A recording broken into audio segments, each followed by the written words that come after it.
is mutating, it would be enormously dangerous. Stay out of my way. You're losing it, kid. Welcome back, everyone. It's Charlie. Marvel and the director of Spider-Man Brand New Day released the full opening scene of the movie as part of a larger feature explaining what's going on with Peter Parker and his friends at the beginning of the movie and what the story of the movie is fundamentally meant to be about this time. I know there's a bunch of questions about how this is going to tie in with Avengers Doomsday and Sadie Sink's brand new character because Robert Downey Jr. seemingly confirmed that Spider-Man will be in that movie, so we will break it all down. If you're brand new to the channel, be sure to subscribe to get all the videos. Still kind of wondering which version of Spider-Man is going to be in Avengers Doomsday. Destin Daniel Cretton, the director of the movie, did a larger feature for Brand New Day to explain what the movie is about, explaining Peter's arc during the movie, and as part of that, he released the first 3 pages of the script of the movie, basically the entire opening scene of the film, as well as a bunch of other details, too, that are inside the script. The copy that he released also has script notes on it that Tom Holland wrote himself while they were filming the scenes, as well as he, the director of photography, and Zendaya. So all the different notes here that are written are just to give extra context while they were filming the actual scenes to explain things to them so they understood what they were actually doing and what all these things meant. But they also reveal a couple of details in this too.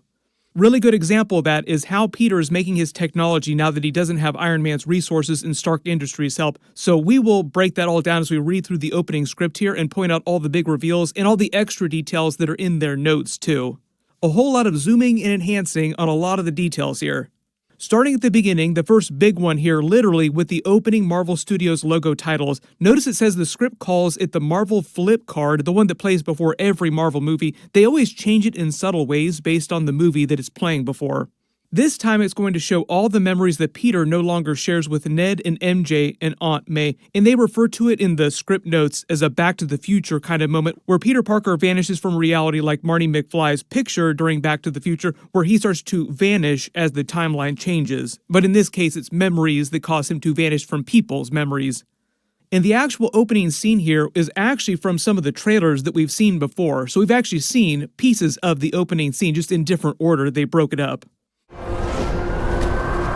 here, and it's him reading the letter that he wrote to MJ, the one that he brought to the donut shop at the end of No Way Home, that he decided not to read her at the time, and he's been trying to work up the courage to read it to her in present day 9 months after No Way Home, so Ned and MJ would still be enrolled in MIT at this time. So that also explains when the movie actually takes place in the timeline 9 months after the events of No Way Home, not quite as long as we believed before. He reads the letter, "Hi, my name is Peter Parker, and you don't remember me, but I have something to tell you that's going to sound crazy, but it's the truth, and I know you're going to believe me because you're very good at telling me when I'm lying." And then the picture fades into Peter's apartment 9 months later, and you notice it is full of a lot of stuff just because he's been really busy being Spider-Man 24/7, so doesn't have a whole lot of time to clean, and he's been accumulating a lot of stuff as he builds his own tech. That's probably the biggest detail here too, is how he's making all of his tech now. It's meant to be the same apartment from No Way Home, but now he's constructed a new advanced 3D printing device to fabricate his Spider-Man tech and his suits. He also uses it to patch his suit. All the parts he grabbed from a bunch of different sources, and it's meant to be a callback to Iron Man, seeing that he dumpster dived his tech during Captain America Civil War to make his first homemade suit, and this is just a more advanced version of that idea. He works on his brand new web shooters, which we saw during the trailer. They have 4 cartridges, and the other big thing here, like real big detail, is that he's got another AI, and it's called EV, but they didn't say what the EV abbreviation stands for. It's just meant to be his next version of Karen, Suit Lady, Jarvis, Edith. They didn't say who would be voicing EV, though, like who they cast to actually play that character.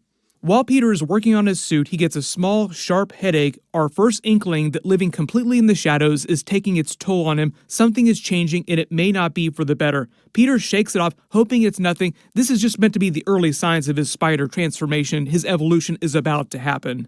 There were a lot of questions after the trailer footage where he passes out after the party and goes into the spider cocoon and seemingly grows the organic web shooters and all these extra powers based on the comic book powers that he gets after he evolves.